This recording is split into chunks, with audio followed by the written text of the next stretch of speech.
So through the 1920s, he was being attacked by German economists. And he gave sort of, they gave 4 arguments, very naive, one might say stupid. One was, well, we can calculate in kind. Otto Neurath, who was a big socialist, made the argument that we can, why do we need money for accounting? We can add up apples and oranges. I mean, he didn't know basic arithmetic, okay? And he was actually taken seriously and still is, okay?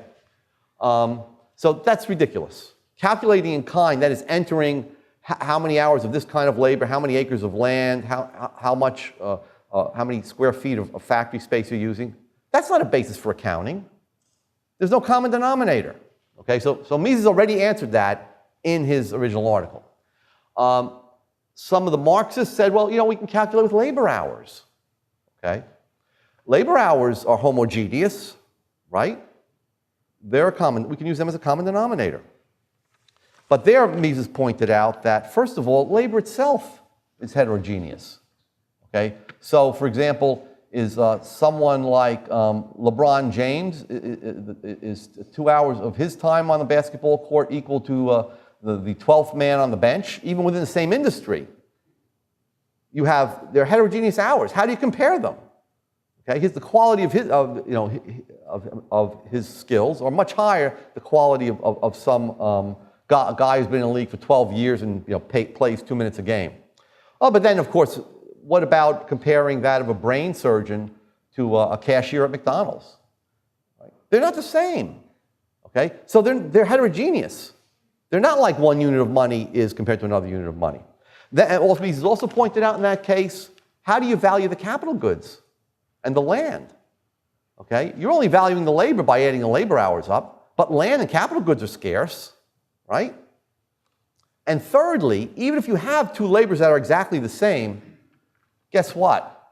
A laborer working on a tractor with the same skills as another guy working with a horse-drawn plow, who's going to produce more wheat or more hay in a day? The guy with the tractor. So in other words, even with the same labor skill, you still need to figure out what the capital is worth that he's using, okay? So Mises smashed that argument. Again, that was really in his first article. Then the point I brought up before, assume a stationary economy. Okay, so some socialists would say, look, what we're going to do is the same thing that you've been doing. So on the first day of socialism, what we'll do is we'll get rid of competition, but we'll keep the firms and so on. We'll tell everybody to run the firms exactly as you did yesterday, the last day under capitalism. We'll keep the same managers, same workers, and the same jobs. We'll do better than capitalism. We'll just stop advertising, because that's wasteful. We'll stop some of the wasteful practices of capitalism. We'll produce more, okay? We'll just do the same things capitalism can do. But of course, that's absurd, right? I mean, because then those aren't real people. That's an anthill. You just do the same things over and over again. In the real world, people's tastes change, the technology changes, progresses, some resources are depleted, new resources are found, natural resources are found. You need continual changes in prices that give profits and losses. Let's say you have less oil and gas, so you now need to produce different kinds of vehicles.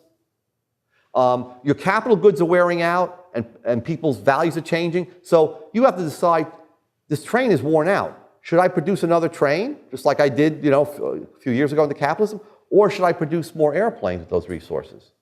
Or vice versa, if jet fuel becomes very high. Should I put in a high-speed train? You can't answer that with a stationary economy. Once you introduce change that you have in the real world, this becomes nonsensical. And then calculation using utility. Somehow figure out how much satisfaction individuals get from different goods. But as I said, what the hell is a util? How can you figure out a quantity of utility? It's an intensive magnitude. It's not extensive. Okay, you can't see it in the real world, the objective world. The subjective world is also real, right? Subjective world, someone says, oh, that's all subjective. Well, it's the subjective world that runs the objective world. It's our expectations, plans, and values that run the objective world. But yet, we need an index, a common denominator in the objective world to reflect our values, and those are prices, and that's what you don't have here. You can't just deal with utility. Okay.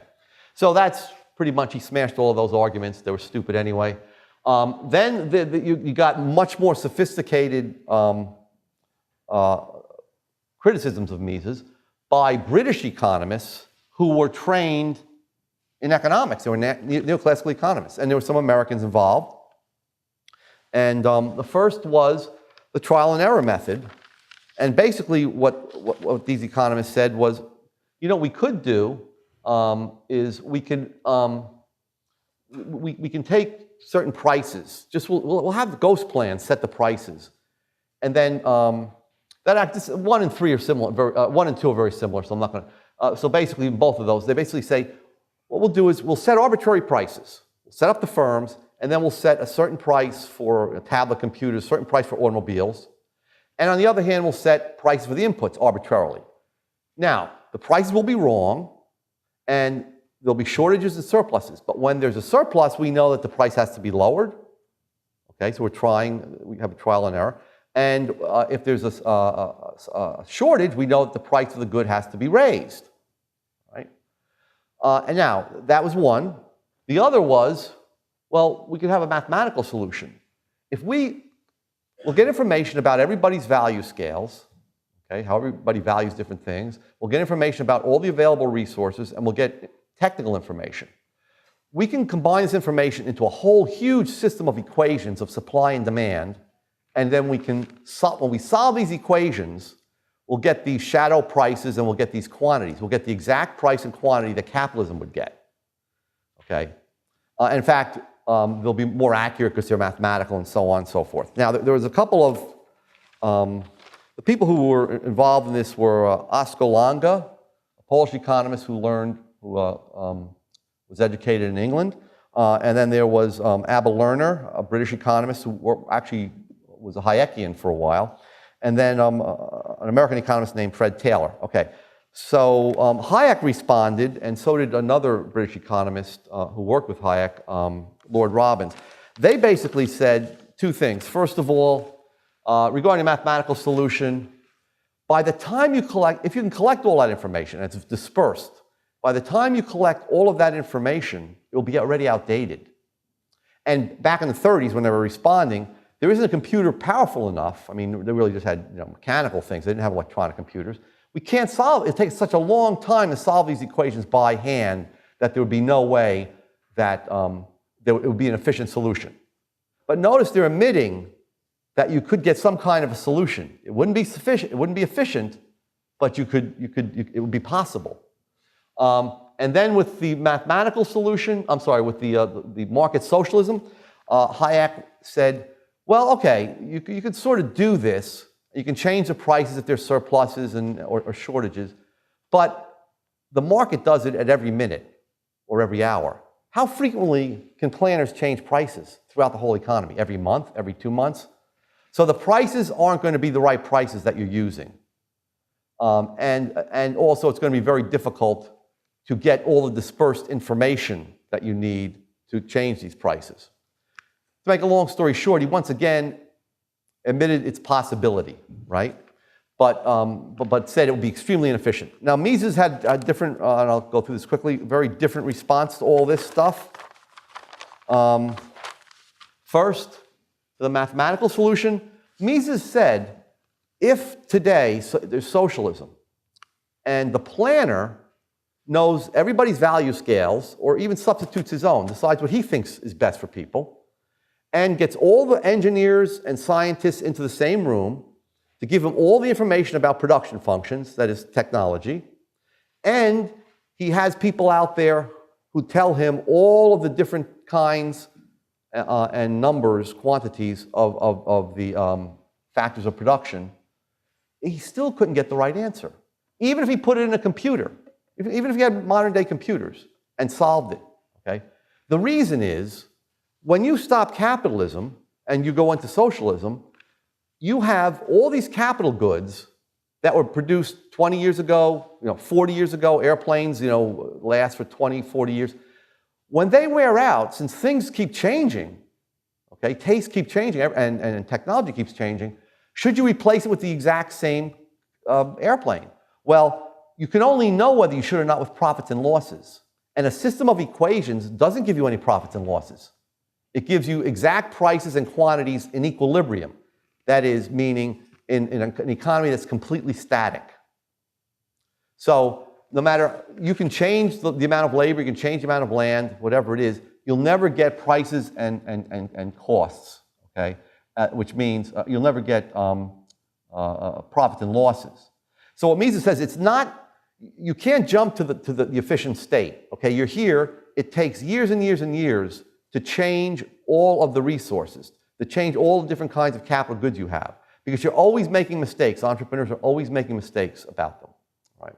So he said, and even if you knew what the end product was, you still have all of this stuff that you have to use now, okay? Even if you know that you should have many more airplanes and fewer trains today, how do you still have a lot of trains and fewer airplanes. How do you change them over time most efficiently so that you use resources in the most cost-efficient way, all right? You don't know that without profits and losses. And in this system, there are no profits and losses, okay, with the mathematical solution. And then finally, market socialism. Mises made a great point here. He said, okay, this looks on the economy as run by managers. Each manager is told to look on the prices as given. They can't change prices. They just have to react to the prices. Prices of their products, prices of the factors of production. And then they have to compute their costs and sell at that price if it's profitable. But the point is, capitalism is much more than that. Capitalism is much more than, on an everyday basis, having managers make decisions about what to produce. Capitalism is about destroying some firms that are inefficient or entire industries, getting rid of the typewriter industry, okay? Getting rid of the, let's say, eventually the non-smartphone industry, getting rid of, back in the old days, getting rid of all the horses and buggies that are being built, and shifting the whole industry into automobiles. Once you admit that, then it's the people that control the stock market and other financial intermediaries where money's invested, okay? You just can't give rules to managers. That Mises called that playing market. People are just playing games. Those aren't real prices. The people that really control production are the investor entrepreneurs, okay? So no socialist has ever said that we should still have a stock market, we should still have private banks. That's what you would need, okay? Under socialism, you would have one huge company, one huge collective controlling the capital, okay, deciding which firm to be bigger, which firms to be smaller. They themselves don't have any prices to react to. So the point is, you need all the prices on the stock market, on the financial markets, bond market, and so on, right? You don't get that under market socialism. They just believe it's, well, these managers, they see these prices, and we'll just tell them to react, to keep the costs low, and to produce goods right up to the point where the last good produced is equal to its marginal cost, okay? So Mises destroyed even the most sophisticated arguments. Now, he did that later on in his book, Human Action, when the most sophisticated arguments weren't dealt with in the original article. But I will stop there. Thank you.